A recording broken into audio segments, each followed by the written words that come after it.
नमस्कार दोस्तों, अनिका क्लासेस पटना में आपका स्वागत है। आज हम देखेंगे एडुटेरिया का जो वॉल्यूम 2 बुक का बिहार दरोगा के लिए टेस्ट सीरीज आया है, तो उसका जो है सेट प्रैक्टिस नंबर जो है आपका पहला देखेंगे। ठीक है, पूर्ण रूप से इसमें जो है आपका करंट के साथ जीएस का भी डिस्कशन के साथ आपको बताया जाएगा। तो चलिए स्टार्ट करते हैं आज का अपना सेट। तो इसमें पहला क्वेश्चन है कि निम्नलिखित में से किस शासक ने महामल्ल की उपाधि धारण की थी। तो आपका राइट आंसर हो जाएगा option number B, Narasimha Varman first. ठीक है, तो इसके बारे में थोड़ा डीपली जानेंगे कि पल्लव वंश के शासक नरसिंह वर्मन ने महामल्ल की उपाधि धारण की थी। इन्होंने वातापी कोंड की भी उपाधि धारण की थी, यानी इनका दो उपाधि है, एक वातापी कोंड। ठीक है, इसको भी आप नोट करते चलेंगे। साथ में आप ये भी जानेंगे कि पल्लव वंश के संस्थापक जो है वह शिव विष्णु है। कोई आपसे पूछे कि पल्लव वंश के संस्थापक कौन है, तो शिव विष्णु है, और पल्लव वंश की राजधानी जो है वह कांचीपुरम थी। ठीक है, सेशन अगर आपको अच्छा लगे तो चैनल को सब्सक्राइब करें और वीडियो को ज़्यादा से ज़्यादा शेयर करें और लाइक करना ना भूलेंगे। लाइक करने से हमारा मनोबल बढ़ेगा। ठीक है, क्वेश्चन नंबर 2 देखेंगे। मंदिर बनाने की कला का विकास सर्वप्रथम किस काल में हुआ था। तो इसका राइट आंसर है ऑप्शन नंबर सी, गुप्त काल। गुप्त काल में जो है मंदिर बनाने का कला का विकास हुआ था। आपको बता दें कि गुप्त काल को जो है भारतीय इतिहास का स्वर्ण काल भी कहा जाता है। ठीक है, क्वेश्चन नंबर 3 देखेंगे। यूनानी शासक मिनांडर को पराजित किया था। तो जो यूनानी शासक है मिनांडर, उसको पुष्यमित्र शुंग के द्वारा पराजित किया गया था। ठीक है, थोड़ा सा इसके बारे में डीपली जानेंगे कि इंडो यूनानी शासक मिनांडर को पुष्यमित्र शुंग ने पराजित किया था। पुष्यमित्र शुंग ने अपने कार्यकाल के दौरान 2 अश्वमेध यज्ञ करवाए थे। वहीं बात करेंगे कि शुंग वंश की राजधानी जो है, कोई पूछेगा कि शुंग वंश की राजधानी कहाँ है, तो इसकी राजधानी जो है वह विदिशा है। क्या है? विदिशा। नोट करते चलेंगे। ठीक है, क्वेश्चन नंबर 4 देखेंगे कि चंद्रगुप्त मौर्य मगध की राजगद्दी पर कब बैठा था। तो इसका राइट आंसर हो जाएगा ऑप्शन नंबर ए, 322 ईस्वी पूर्व में। मौर्य वंश का संस्थापक जो है चंद्रगुप्त मौर्य का जन्म 345 ईस्वी पूर्व में हुआ था। साथ ही चंद्रगुप्त मौर्य मगध की राजगद्दी पर 322 ईस्वी पूर्व में बैठा था। जस्टिन एक व्यक्ति है, उन्होंने चंद्रगुप्त मौर्य को सेंड्रोकोटस कहा था। क्या कहा था? सेंड्रोकोटस। ठीक है, नोट करते चलेंगे। चाणक्य जो है चंद्रगुप्त मौर्य का प्रधानमंत्री था और इनकी प्रसिद्ध पुस्तक कौन थी? अर्थशास्त्र। अर्थशास्त्र के लेखक कौन है? चाणक्य। ठीक है, क्वेश्चन नंबर 5 देखेंगे कि किस वेद में परीक्षित को कुरुओं का राजा कहा गया है। तो इसका राइट आंसर हो जाएगा ऑप्शन नंबर डी, अर्थवेद। ठीक है, क्वेश्चन नंबर 6 देखेंगे। मोहम्मद बिन तुगलक ने किसे दिल्ली का काजी नियुक्त किया था। तो इसका राइट आंसर हो जाएगा इब्न बतूता। तो इसके बारे में थोड़ा डीपली भी जानेंगे कि मोहम्मद बिन तुगलक ने इब्न बतूता की विद्वानता से प्रसन्न होकर के इसे दिल्ली का काजी नियुक्त किया था। ठीक है, और पिछले बिहार दरोगा में इब्न बतूता से प्रश्न आए थे, तो इसके बारे में आप जान लीजिए कि रेहला है। ठीक है, रेहला नामक पुस्तक जो है इब्न बतूता के द्वारा ही लिखा गया था और यह जो है मोहम्मद बिन तुगलक के समय भारत आया था और यह मोरक्को का यात्री था। तो यह सभी प्रश्न जो है ध्यान में आप रखेंगे, क्योंकि बिहार दरोगा में यह तीनों ऑप्शन दे दिया गया था। ठीक है, क्वेश्चन नंबर 7 देखेंगे। एक तरफ विभाग दे दिया है, दूसरे तरफ शासक दिया है, तो इसका मिलान करेंगे हम। इसमें कौन सा सुमेलित नहीं है पूछ रहा है। तो दीवाने खैरात फिरोज शाह तुगलक का है, बिल्कुल सही है। दीवाने अर्ज बलबन ने किया था, यह भी बिल्कुल सही है। दीवाने कोही मोहम्मद बिन तुगलक के द्वारा स्थापित किया गया था, यह भी बिल्कुल सही है। जबकि दीवाने मुस्तखराज, इसका जो है फिरोज शाह तुगलक, यही आपका राइट आंसर है, क्योंकि यह मिलान गलत है। ठीक है, तो क्वेश्चन नंबर 8 देखेंगे। अकबर ने किस वर्ष स्वयं को हरम दल से मुक्त किया था। तो इसका राइट आंसर हो जाएगा 1562 में अकबर ने अपने आप को हरमदल से मुक्त किया था। साथ ही आपको बता दें कि अकबर ने दास प्रथा का भी अंत किया था और वह भी आपका 1562 में ही किया था। कुछ फैक्ट जानेंगे इनके बारे में, अकबर के बारे में। अकबर द्वारा पानीपत की दूसरी लड़ाई जो है 1556 ईस्वी में जो है लड़ी गई थी। साथ ही जानेंगे कि अकबर द्वारा हल्दी घाटी का युद्ध 1576 ईस्वी में लड़ा गया था। क्वेश्चन नंबर 9 देखेंगे, किसके शासनकाल में बंगाल को भारत का स्वर्ग कहा जाता था? तो बंगाल का स्वर्ग जो है वह अलवर्दी खां के शासनकाल में कहा जाता था। आपको बताते चलें, 740 ईस्वी में अलवर्दी खां बंगाल का शासक बना था। नोट कर लीजिएगा, अलवर्दी खां जो है 1740 ईस्वी में बंगाल का शासक बना था। इसने सत्ता संभालते ही मुगलों को राजस्व देना बंद कर दिया था। इसके शासन काल में बंगाल को भारत का स्वर्ग कहा जाता था। साथ ही एक फैक्ट और जानेंगे कि अलवर्दी खां का उत्तराधिकारी सिराजुद्दौला था, यानी अलवर्दी खां का उत्तराधिकारी कौन था? सिराजुद्दौला। क्वेश्चन नंबर 10 देखेंगे, किस गवर्नर जनरल के शासनकाल में राजकीय कोषागार को मुर्शिदाबाद से कलकत्ता स्थानांतरित किया गया था? तो इसका राइट आंसर हो जाएगा वारेन हेस्टिंग्स। क्वेश्चन नंबर 11 देखेंगे, बंगाल विभाजन प्रभावी या लागू हुआ था? तो आप लोग सभी जानते होंगे, ठीक है, कि बंगाल विभाजन आपका 16 अक्टूबर 1905 से प्रभावी हुआ है।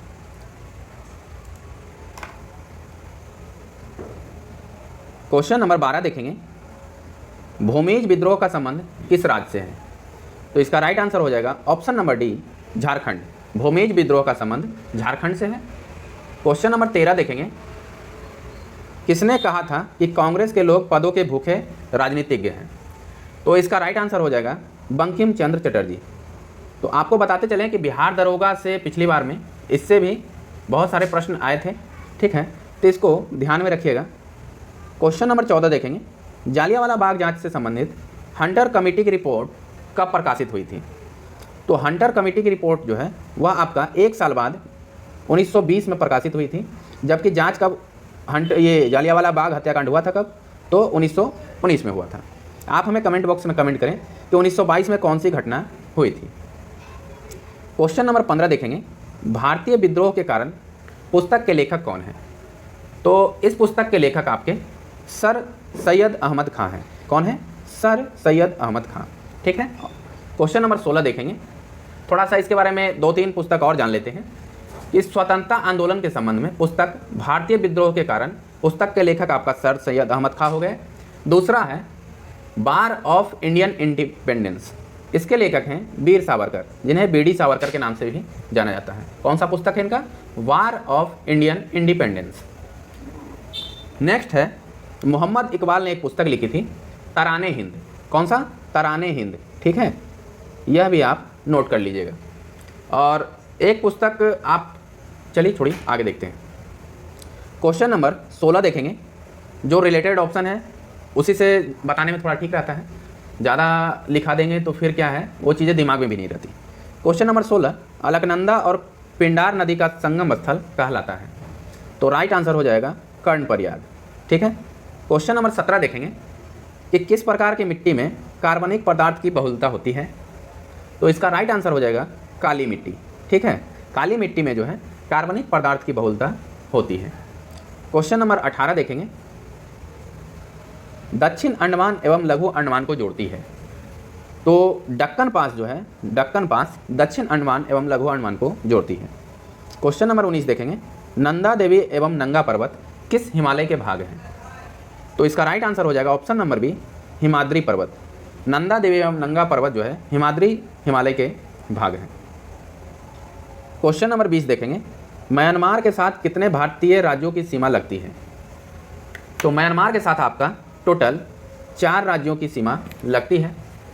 अब आपके दिमाग में चल रहा होगा कि वह 4 राज्य कौन कौन से हैं। तो सबसे पहला नोट कीजिएगा अरुणाचल प्रदेश, दूसरा आपका है मिजोरम, तीसरा आपका है मणिपुर और चौथा आपका है नागालैंड। तो इसको एक शॉर्ट फॉर्म में अमन करके याद कर सकते हैं, अमन, अमन, ठीक।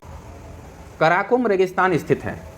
तो आपका कराकुम रेगिस्तान जो है वह तुर्कमेनिस्तान में स्थित है, ठीक है। कराकुम रेगिस्तान के बारे में थोड़ा सा डीपली जान लेते हैं कि इसका क्षेत्रफल जो है वह लगभग आपका 2,70,000 वर्ग किलोमीटर है। ठीक है, विश्व का सबसे बड़ा रेगिस्तान जो है वह आपका सहारा है, यह भी आप याद करके रखेंगे, जो लगभग 11 देशों की सीमा को छूती है। जो आपका सहारा रेगिस्तान है वह आपके 11 देशों को छूती है। क्वेश्चन नंबर 22 देखेंगे, निम्नलिखित में से कौन सा झील रूस में स्थित नहीं है। बिहार दरोगा में नहीं करके बहुत सारे प्रश्न पूछे जाते हैं, तो उस पर आपका ध्यान जरूर होना चाहिए। तो इसका राइट आंसर हो जाएगा विनिपेग झील, यह आपका रूस में स्थित नहीं है। तो दिमाग में आपके यह चल रहे होंगे कि विनिपेग झील है कहाँ, तो विनिपेग झील आपका कनाडा में है। ठीक है, यह आप याद रखिए। और विश्व की सबसे बड़ी झील जो है वह कैस्पियन सागर है, इसे भी आप याद रखेंगे। क्वेश्चन नंबर 23 देखेंगे, दिए गए विकल्पों में से कौन सा भू आवेशित देश नहीं है। तो कौन सा नहीं है, तो इसका राइट आंसर हो जाएगा ऑप्शन नंबर बी, पलाऊ। ठीक है, पलाऊ जो है भू आवेशित देश नहीं है, जबकि अंडोरा, मालडोवा और मलावी यह सभी जो है भू आवेशित देश के उदाहरण हैं। क्वेश्चन नंबर 24 देखेंगे, पंपा सिंचाई परियोजना किस राज्य में है। तो जो पंपा है वह केरल राज्य में है, पंपा सिंचाई परियोजना। क्वेश्चन नंबर 25 देखेंगे कि बिहार के किस क्षेत्र में सबसे अधिक गन्ना का उत्पादन होता है। तो आपको ज्ञात होना चाहिए कि ऐसे तो गन्ना का उत्पादन सबसे ज़्यादा उत्तर प्रदेश में होता है, लेकिन बिहार की बात करें तो बिहार में जो है उत्तर पश्चिमी क्षेत्र में गन्ना का उत्पादन होता है। इस क्षेत्र के अंतर्गत पूर्वी चंपारण, पश्चिमी चंपारण, सिवान, गोपालगंज आदि जिले आते हैं। ठीक है, यह भी आपके दिमाग में जरूर होना चाहिए। क्वेश्चन नंबर 26 देखेंगे, रेखा समिति का संबंध किस कर से है। तो आपका रेखा समिति जो है वह अप्रत्यक्ष कर से संबंधित है। क्वेश्चन नंबर 27 देखेंगे कि भारत सरकार की कौन सी परियोजना जो है वर्ष 2015 में शुरू नहीं किया गया था। तो फंसाने वाले बहुत सारे प्रश्न आते हैं, तो इसमें एक ऑप्शन जो है आपका ऑप्शन नंबर डी, भारतमाला परियोजना। तो भारतमाला परियोजना जो है यह अक्टूबर 2017 में शुरू किया गया था। कहीं 16 कहीं 17 देता है, तो यहाँ अभी 17 जानिए आप, है ना। बाकी जो है 15 में शुरू किए गए थे, इसे भी आप नोट कीजिएगा। क्वेश्चन नंबर 28 देखेंगे, किस पंचवर्षीय योजना के अंतर्गत राउरकेला इस्पात संयंत्र की स्थापना किया गया है। तो दूसरी पंचवर्षीय योजना में जो है राउरकेला इस्पात संयंत्र का स्थापना किया गया है। और दूसरी पंचवर्षीय योजना का कार्यकाल कब है, तो 1956 से लेकर के 61 तक, यह भी आपको ज्ञात होना चाहिए। दूसरी पंचवर्षीय योजना जो है पीसी महालनोबिस मॉडल पर आधारित थी। इस योजना के अंतर्गत दुर्गापुर, भिलाई, राउरकेला इस्पात संयंत्र को स्थापित किया गया था। क्वेश्चन नंबर 29 देखेंगे, अर्थव्यवस्था के दृष्टिकोण से शिक्षा किस क्षेत्र के अंतर्गत आता है। तो शिक्षा आपका तृतीय क्षेत्र का विषय है। ठीक है, शिक्षा, बीमा यह दोनों जो है तृतीय क्षेत्र के अंतर्गत आते हैं। क्वेश्चन नंबर 30 देखेंगे, आरबीआई द्वारा कॉमर्शियल बैंकों से जिस दर पर निकासी प्राप्त की जाती है उसे क्या कहते हैं। तो उसे जो है रिवर्स रेपो दर कहते हैं। आरबीआई द्वारा कॉमर्शियल बैंकों से जिस दर पर निकासी की जाती है या प्राप्त राशि रिवर्स रेपो दर कहलाती है। क्वेश्चन नंबर 31 देखेंगे, संविधान के किस अनुसूची में कर एवं शुल्क लगाने का प्रावधान है। तो 7वीं अनुसूची में जो है कर लगाने का। क्वेश्चन नंबर 32 देखेंगे, भारतीय संविधान के अंतर्गत लोकतंत्र के आदर्शों को हम कहाँ देखते हैं। तो लोकतंत्र के जो आदर्श हैं उसे हम प्रस्तावना में देखते हैं। राइट आंसर प्रस्तावना हो जाएगा। क्वेश्चन नंबर 33 देखेंगे, किस मौलिक अधिकार का लक्ष्य सामाजिक भेदभाव का उन्मूलन करना है। तो समता का अधिकार, राइट आंसर हो जाएगा समता का अधिकार। तो बात करेंगे समता का अधिकार जो है वह भारतीय संविधान के अनुच्छेद 14 से 18 तक के बारे में जो है उपबंध किए गए हैं। समानता के मौलिक अधिकार का मूल लक्ष्य सामाजिक भेदभाव का उन्मूलन करना है। क्वेश्चन नंबर 34 देखेंगे, किस संशोधन के तहत राष्ट्रपति कोई भी मामला मंत्रिपरिषद द्वारा पुनर्विचार किए जाने के लिए वापस भेजने का अधिकार प्रदत्त की गई है। तो इसका राइट आंसर हो जाएगा 44वां संविधान संशोधन। और आपको मालूम होगा कि 44वां संविधान संशोधन जो है वह आपका 1978 में लागू किया गया था। ठीक है। और इसमें जो है इसके बारे में थोड़ा सा एक डीपली जान लेंगे कि 44वां संविधान संशोधन अधिनियम 1978 द्वारा अनुच्छेद 74 के 1 में एक प्रावधान जोड़ा गया है, जिसके तहत राष्ट्रपति के पास कोई भी मामला मंत्रिपरिषद द्वारा पुनर्विचार के जाने के लिए वापस भेजने का अधिकार है। क्वेश्चन नंबर 35 देखेंगे। प्रथम स्पीकर कौन थे जिनके विरुद्ध लोकसभा में अविश्वास प्रस्ताव लाया गया था? तो इसका राइट आंसर हो जाएगा ऑप्शन नंबर बी, जीवी मावलंकर। पूरा नाम इनका है गणेश वासुदेव मावलंकर। जानते होंगे, पहले भी आपने सेटों में पढ़ा होगा। क्वेश्चन नंबर 36 देखेंगे कि सूचना के अधिकार अधिनियम को राष्ट्रपति द्वारा कब स्वीकृति प्रदान की गई थी? शायद आपको मालूम होगा कि यह प्रश्न पिछले बिहार पुलिस में भी पूछा गया था कुछ दिनों पहले, जब उनका सेट आप उठाइएगा। तो इसका राइट आंसर हो जाएगा ऑप्शन नंबर ए, जून 2005। ठीक है, बहुत जगह जो है अक्टूबर 2005 भी देगा, तो इस क्वेश्चन को जो है थोड़ा डीपली में आप हमें कमेंट बॉक्स में कमेंट करके बता सकते हैं। क्वेश्चन नंबर 37 देखेंगे। बिहार में पंचायत राज पर राज्य सरकार का प्रतिनिधित्व कौन करता है? तो पंचायत सचिव जो है, अभी बिहार में पंचायत सचिव का भी बहाली आया हुआ है और टोटल 12,000 समथिंग पद है। तो अभी तक आपने फॉर्म भरा है कि नहीं? अगर नहीं भरा है तो फॉर्म जल्द से जल्द भर लें, है ना। और इसके तहत कुछ जानकारी चाहिए हो तो कमेंट बॉक्स में आप कमेंट भी कर सकते हैं। क्वेश्चन नंबर 38 देखेंगे कि उपयुक्त कथन के संबंध में कौन एक सही है? तो कौन सा एक सही है देख लेते हैं। पहला कथन कहता है कि संसद तथा राज्य विधानमंडल के स्वतंत्र तथा निष्पक्ष चुनाव कराने की शक्तियां एक स्वतंत्र इकाई अर्थात निर्वाचन आयोग को दी गई है।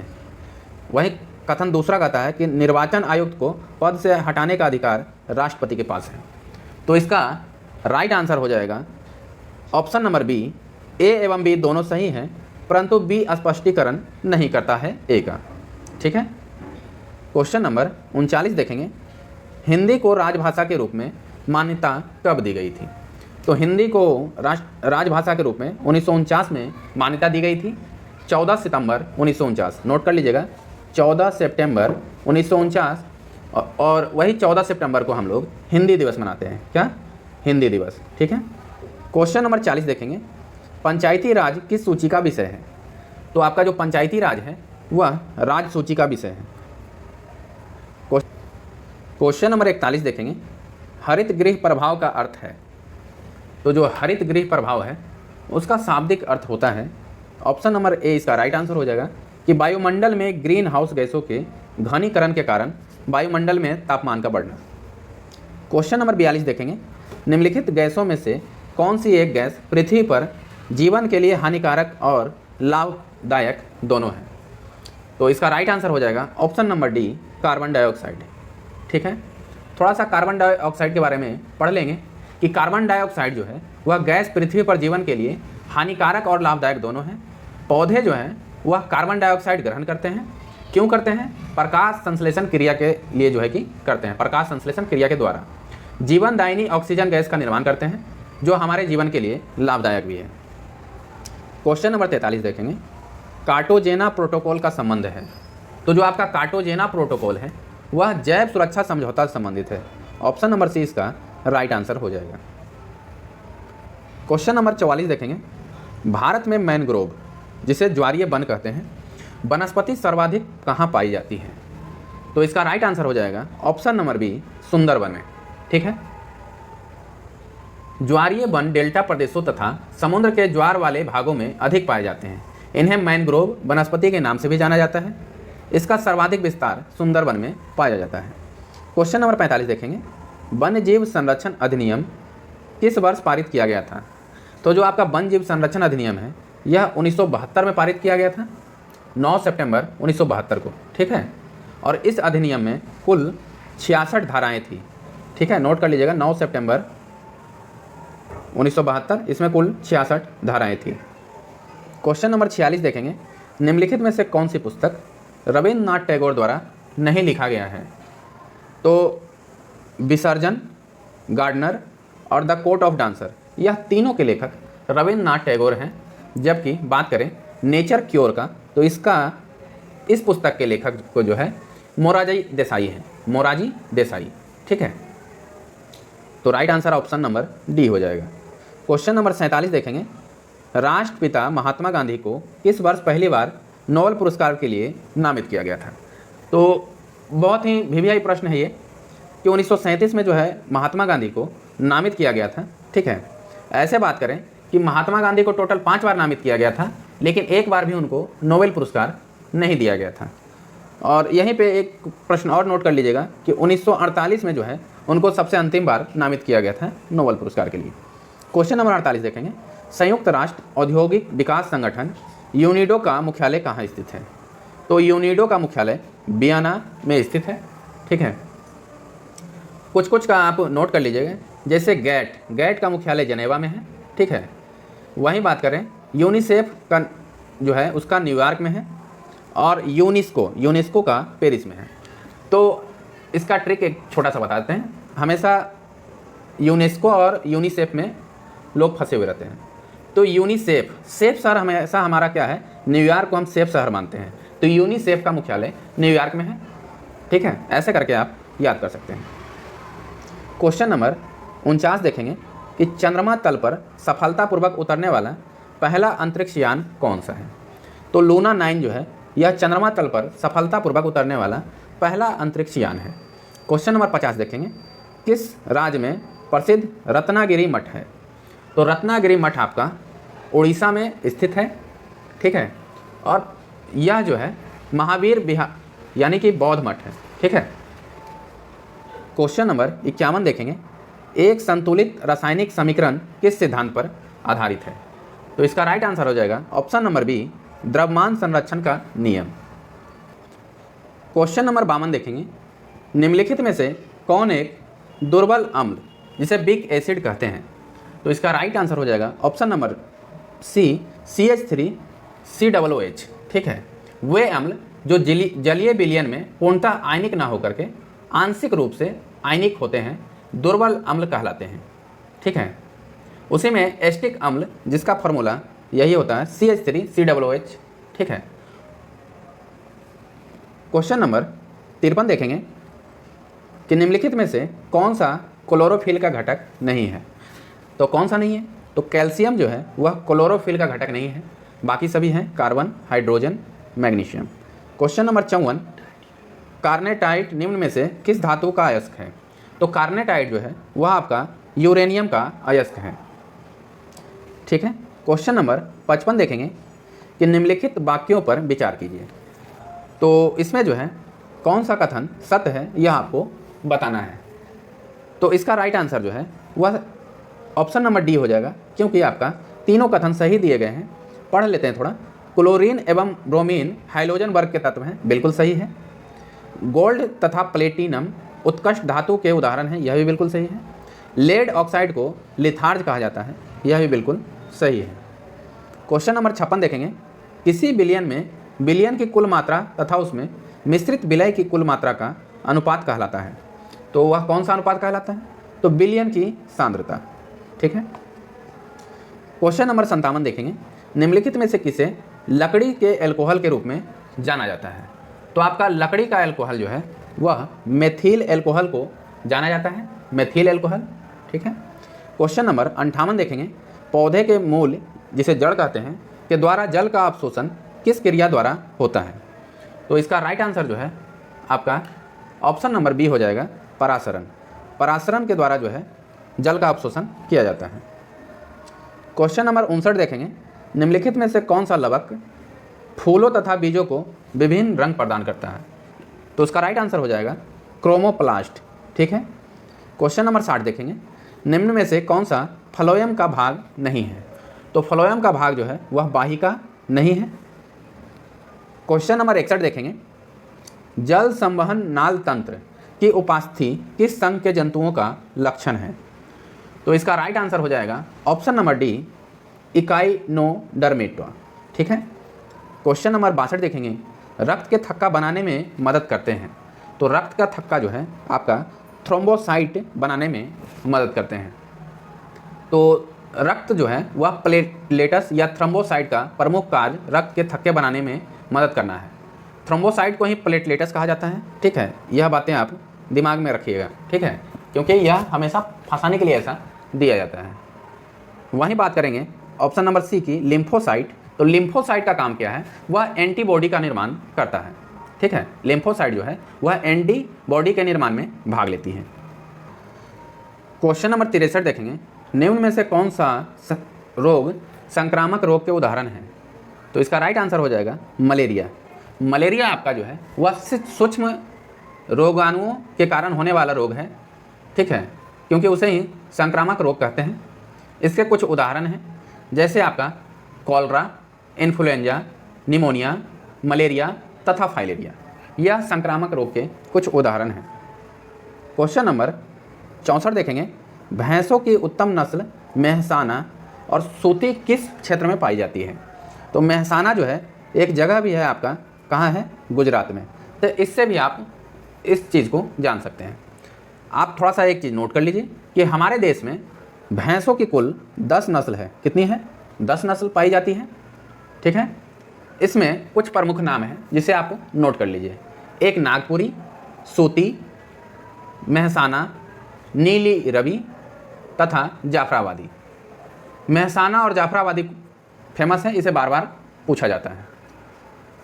क्वेश्चन नंबर 65 देखेंगे, निम्नलिखित में से पौधे की वृद्धि को नियंत्रित करने वाला हार्मोन कौन सा है। तो ऑक्सिन जो है वह पौधे की वृद्धि को नियंत्रित करने वाला हार्मोन है। इसके बारे में थोड़ा सा डीपली जान लेंगे कि ऑक्सिन हार्मोन की खोज जो है वह 1880 में किया गया था और इसको जो है डार्विन ने खोजा था, है ना। यह पौधे की वृद्धि को नियंत्रित करने वाला हार्मोन है।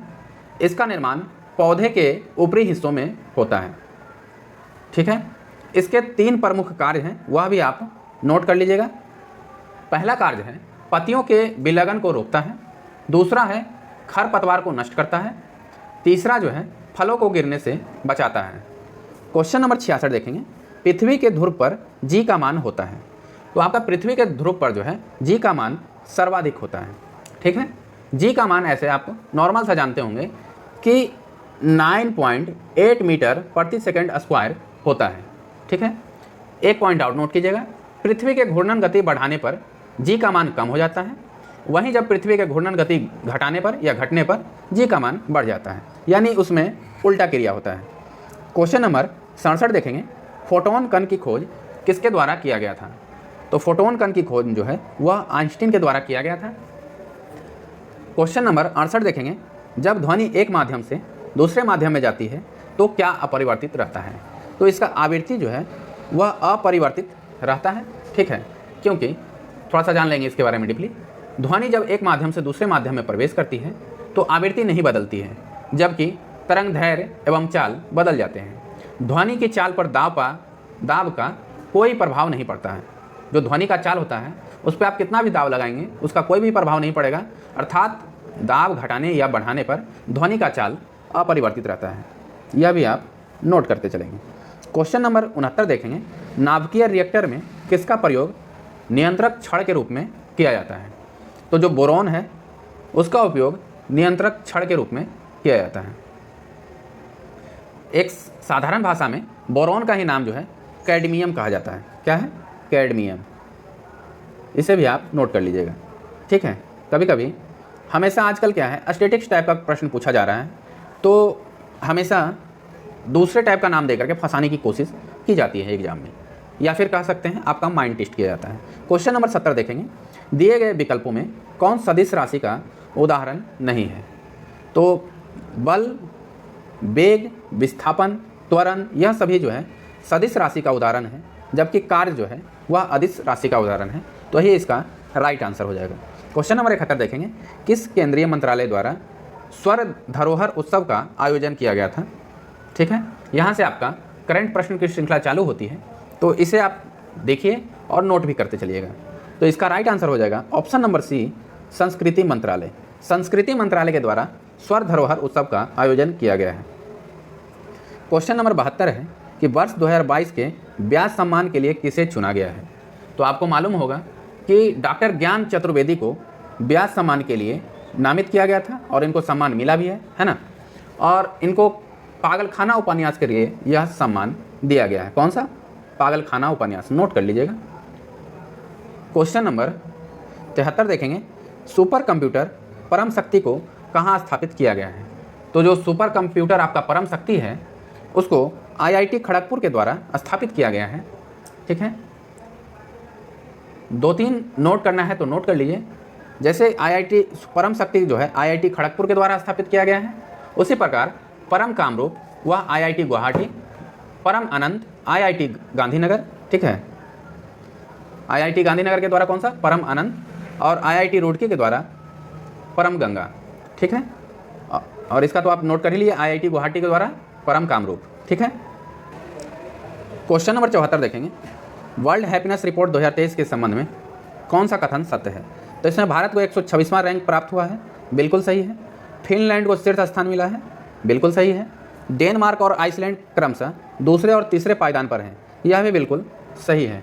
तो इसका राइट आंसर हो जाएगा ऑप्शन नंबर, देख लेते हैं एक बार, डी सही है।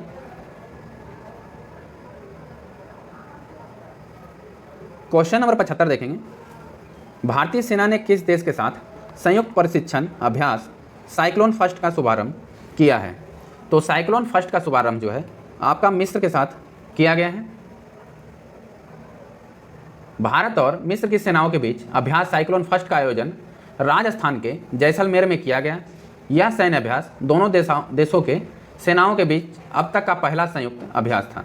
ठीक है, राजस्थान के जैसलमेर में। क्वेश्चन नंबर 76 है, 17वां प्रवासी भारतीय दिवस का आयोजन किस शहर में किया गया है। तो इसका राइट आंसर हो जाएगा ऑप्शन नंबर डी, इंदौर में किया गया है। क्वेश्चन नंबर 77 देखेंगे, पर्यटन को प्रोत्साहन देने के लिए अंतर्राष्ट्रीय पर्यटन प्रदर्शनी किस देश में आयोजित किया गया है। तो इसका राइट आंसर हो जाएगा स्पेन, मैड्रिड, स्पेन मैड्रिड में हुआ, मैड्रिड शहर है, यह भी आप नोट कर लीजिएगा। ठीक है, मैड्रिड शहर में जनवरी 2023 में अंतर्राष्ट्रीय पर्यटन मेला फितूर का आयोजन किया गया है। क्वेश्चन नंबर 78 देखेंगे, इंडिया जस्टिस रिपोर्ट 2022 के संदर्भ में कौन सा कथन असत्य है। तो असत्य करके है, तो इसका राइट आंसर हो जाएगा ऑप्शन नंबर बी, इनमें बिहार का स्थान अंतिम है, यह जो है गलत है। तो बात करते हैं क्वेश्चन नंबर 79 की, चालू वर्ष 2023 को निम्नलिखित में से किस रूप में मनाया जा रहा है। तो मोटे अनाजों के लिए अंतर्राष्ट्रीय वर्ष, इसका राइट आंसर हो जाएगा। क्वेश्चन नंबर 80 देखेंगे, बिहार जाति आधारित जनगणना 2022 के अनुसार बिहार की कुल जनसंख्या कितनी है। तो अभी आपका बिहार का कुल जनसंख्या 13,72,05,310 है। क्वेश्चन नंबर 81 देखेंगे, the magic of the last story. तो इस पुस्तक के लेखक जो है सुधा मूर्ति हैं।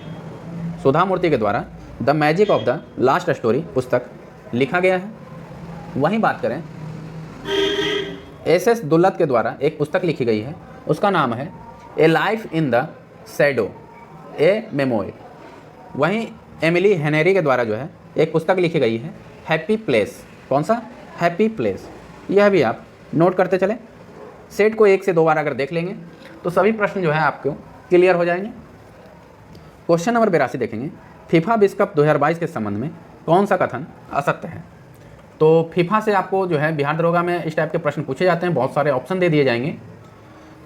तो असत्य पूछा गया है, तो इसका राइट आंसर हो जाएगा ऑप्शन नंबर सी, अर्जेंटीना ने यह दूसरी बार खिताब जीता है, जो कि बिल्कुल गलत है। फीफा विश्व कप महत्वपूर्ण है, इसके बारे में थोड़ा सा डिस्कशन कर लेते हैं। वर्ष 2022 फीफा विश्व कप प्रतियोगिता का 22वां संस्करण था, नोट कर लीजिएगा। इसका आयोजन कतर दोहा में किया गया था। अर्जेंटीना को फीफा विश्व कप में यह तीसरा खिताब प्राप्त है, तो यह दूसरा दिया गया था, तो इस कितना है, तीसरा खिताब है। वहीं बात करें कि गोल्डन बूट का पुरस्कार जो है किलियन एम्बाप्पे को दिया गया, जो कि बिल्कुल सही है। गोल्डन बॉल का पुरस्कार लियोन मेसी को दिया गया, यह भी बिल्कुल सही है। वहीं बात करें FIFA young player of the award जो है एंजो फर्नांडिस को दिया गया, यह भी बिल्कुल सही है। क्वेश्चन नंबर 83 देखेंगे कि हाल ही में उच्चतम न्यायालय की 5 सदस्यीय संवैधानिक पीठ के एक ऐतिहासिक निर्णय के अनुसार मुख्य चुनाव आयुक्त एवं चुनाव आयुक्त की नियुक्ति एक समिति की सिफारिश पर राष्ट्रपति द्वारा किया जाएगा। इस संवैधानिक पीठ की अध्यक्षता किस न्यायमूर्ति के द्वारा किया गया है। तो इसका आयोजन जो है आपका, ऑप्शन देख लेते हैं एक बार। तो इसका राइट आंसर जो है जाएगा ऑप्शन नंबर ए, न्यायमूर्ति के.एम. जोसेफ। के.एम. जोसेफ के द्वारा जो है यह आयोजन को लागू किया जाएगा। क्वेश्चन नंबर 84 देखेंगे, निम्नलिखित में से कौन सा राज्य स्वयं का जलवायु परिवर्तन मिशन शुरू करने वाला देश का पहला राज्य बन गया है? तो इसका राइट आंसर हो जाएगा तमिलनाडु। दिसंबर 2022 में तमिलनाडु स्वयं का जलवायु परिवर्तन मिशन शुरू करने वाला देश का पहला राज्य बन गया है। क्वेश्चन नंबर 85 देखेंगे, हाल ही में न्यूजीलैंड के नए प्रधानमंत्री के रूप में किसे नियुक्त किया गया है? तो न्यूजीलैंड के प्रधानमंत्री हैं क्रिस हिपकिंस। कौन है? Chris Hipkins. क्वेश्चन नंबर 86 देखेंगे, प्रित्जर पुरस्कार 2023 किसने जीता है? तो आपका प्रित्जर पुरस्कार 2023 जो है वह डेविड एलन चिपरफील्ड को दिया गया है। क्वेश्चन नंबर 87 है, भारतीय सेना के किस कैंट में पहला 3D प्रिंटेड घर का उद्घाटन किया गया है? तो अहमदाबाद में जो है 3D प्रिंटेड घर का उद्घाटन किया गया है। यह जो है भारतीय सेना के अहमदाबाद कैंट में पहला 3D प्रिंटेड घर का उद्घाटन है। यह भी बात आप नोट कर लीजिएगा। इसी क्वेश्चन नंबर 88 देखेंगे, निम्न में से कौन सा सही सुमेलित है? तो इसका राइट आंसर हो जाएगा ऑप्शन नंबर सी, तोरगिया उत्सव जो है यह अरुणाचल प्रदेश का है। तोरगिया उत्सव कहाँ का है? अरुणाचल प्रदेश का। क्वेश्चन नंबर 89 देखेंगे, भारत सरकार ने कालाजार को पूरी तरह से समाप्त करने का लक्ष्य कब तक रखा है?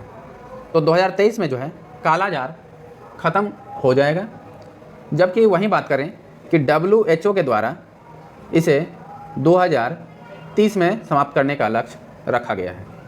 ठीक है। क्वेश्चन नंबर 90 देखेंगे, वर्तमान में भारतीय बीमा नियामक और विकास प्राधिकरण एडा के अध्यक्ष कौन है?